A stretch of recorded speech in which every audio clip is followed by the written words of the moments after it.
미라클 모닝. 이 시간은 시편 59편 1절부터 17절 말씀을 통해서 고난 속에서 나를 지탱해 주는 것이라는 제목으로 말씀을 전하겠습니다.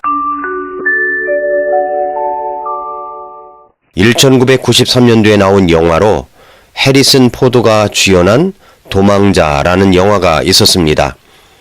리처드라는 주인공은 저명한 의사로 아내와 함께 시카고 근교의 고급 주택가에서 살고 있었는데 어느 날 괴한이 침입하여 아내 헬렌을 살해하고 남편인 리처드와 사투를 벌이다 달아났습니다. 경찰은 남편인 리처드의 주장을 묵살하고 그를 살인범으로 지목했고 사형 선고를 내립니다. 리처드는 교도소로 향하던 중 탈출을 합니다. 그리고 진범을 잡기 위해서 추적을 시작합니다. 그러나 형사 샘은 탈주한 리처드를 추적합니다. 남편 리처드는 도망자가 되어 진범을 추적합니다. 그는 도망자였습니다. 누명을 쓴 도망자였습니다. 진범을 잡아 자신의 누명을 벗겨야 하는 도망자였습니다. 도망하면서 다치기도 하고 죽을 고비도 넘깁니다. 심지어 댐에서 강물로 뛰어내리기까지 사투를 벌이며 도망을 갑니다. 그리고 진범을 추적합니다. 죄 지은 것도 없는데 도망쳐야 하는 그 도망자의 처절한 모습.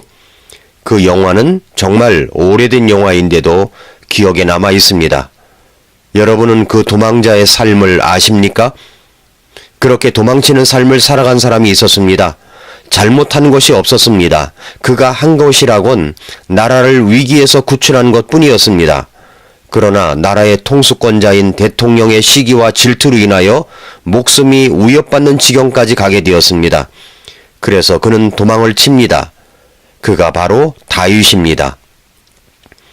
어느 날 다윗은 집으로 갔습니다. 그런데 누군가가 자신을 감시하는 것이 느껴졌습니다. 자신을 죽이려는 사람들이 들이닥칩니다. 다윗의 아내는 가까스로 그를 창문으로 도망가게 했고 다윗은 죽을 힘을 다해 도망을 칩니다. 다윗은 잘못도 없이 광야로 들로 산으로 도망을 쳤습니다. 도망자들이 다 그렇듯이 사람들이 그냥 쳐다만 봐도 자신을 감시하는 것 같고 같은 방향으로 길을 가는 것인데도 추적하는 사람처럼 감시하는 사람처럼 느껴집니다. 여러분도 도망쳐 본 적이 있습니까? 추적하는 사람을 피해 달아나는 경험이 있습니까? 이런 경험을 갖고 있는 분들은 아마도 많진 않을 것입니다. 그러나 살아가다 보면 도망자처럼 쫓길 때가 있습니다. 실체 없는 무엇인가에 쫓기는 심정일 때가 있습니다. 불안합니다. 초조합니다. 잠을 편안히 자지 못합니다. 그럴 때 여러분은 무엇을 하십니까? 다윗은 누군가가 자신을 죽이려고 추적하며 감시하는 공포 속에서도 자신을 지탱해 주었던 것이 있었습니다.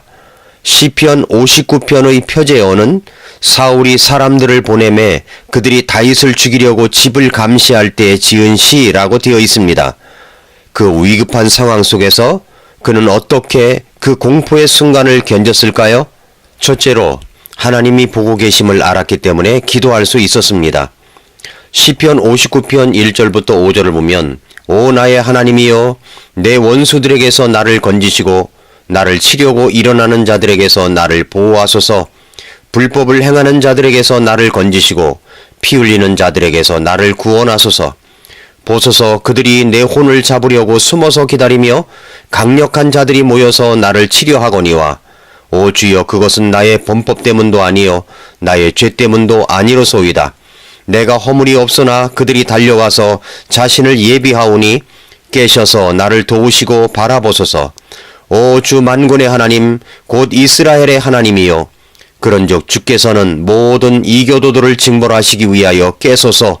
어떤 사악한 범법자들에게도 긍휼을 베풀지 마옵소서 라고 했습니다. 다윗에게는 보호와 구원이 필요했습니다. 그런데 그의 원수들은 그에 대해서 거짓말을 하고 다녔습니다. 죄를 짓지 않았는데 고통을 겪거나 잘못도 없는데 감시를 받거나 누군가에게 쫓김을 당하는 것은 정말 고통스러운 일입니다. 다윗은 어떻게 그것을 이길 수 있었습니까? 하나님께서 자신을 지켜보고 계시다는 사실을 믿었기 때문입니다. 그리고 그분을 향해서 기도를 할 수 있었기 때문입니다. 우리도 누군가에게 쫓기는 듯한 마음이 들 때가 있습니다. 왠지 모르게 불안합니다. 때로는 공포에 휩싸이기도 합니다. 그럴 때 그 순간에 어떻게 이겨낼 수 있습니까? 어떻게 지탱해낼 수 있습니까? 그 억울함, 그 고통, 그 공포를 누가 알아줄 수 있겠습니까? 누구에게 자신의 어려움을 하소연할 수 있겠습니까? 다윗은 하나님이 듣고 계심을 믿었습니다. 그렇습니다. 하나님이 듣고 계십니다. 그러므로 기도하십시오. 그의 기도 속에는 보호와 구원이라는 말이 반복됩니다. 그리고 도와달라고 간구합니다. 그러므로 보호를 위하여 자신의 고통 속에서 벗어날 수 있게 하여 하나님의 보호가 필요한 것입니다. 오 하나님, 저를 이 위기에서 구원해 주시옵소서. 우리에게 늘 기억되는 말씀, 구하라, 찾으라, 문을 두드리라. 그러면 응답해 주시겠다는 말씀을 그대로 믿고 하십시오. 어떤 때는 정말 위급할 때 기도도 못하고 멍하니 지낼 때가 있지 않습니까? 정신을 차리십시오. 그리고 하나님께 엎드리며 기도하며 보호해달라고 간구하십시오. 두 번째로 하나님이 듣고 계심을 확신했습니다. 그래서 기다렸습니다. 시편 59편 6절부터 9절을 보면 그들이 저녁에 돌아와서 개처럼 짖으며 도시를 두루 다니나이다. 보소서 그들이 자기들의 입으로 말을 내뱉으며 그들의 입술에는 칼들이 있어 그들이 이르기를 누가 들으리요 하나이다. 그러나 오 주여 주께서 그들을 비웃으시며 모든 이교도들을 조롱하시리이다. 내가 그분의 힘으로 인하여 주를 바라오리니 하나님은 나의 방벽이시니이다 라고 했습니다. 주변의 상황은 심각합니다. 나아질 기미가 보이지 않습니다. 말이라고 하는 것은 사람을 꼼짝 못하게 만들 수 있고 사람을 죽일 수도 있습니다. 그런데 그런 말들이 난무합니다. 다윗은 그래서 그들의 입술에는 칼들이 있다고 말을 합니다. 말이 얼마나 무서운 건지 바알을 숭배하는 대언자들을 한 번에 제압했던 엘리야는 이세벨의 말 한마디에 도망을 쳐서 차라리 자기를 죽여달라고까지 했습니다.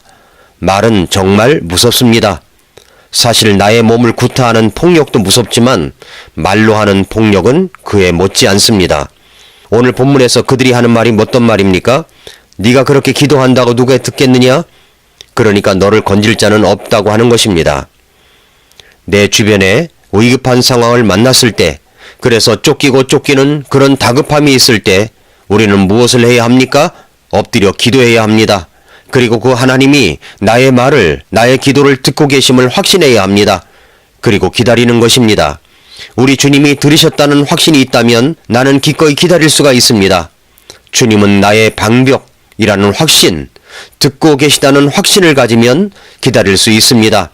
아무런 힘든 일도 참을 수가 있습니다. 문제는 나에게 그런 확신을 가지고 있는가 하는 것입니다. 그러므로 확신을 가지십시오.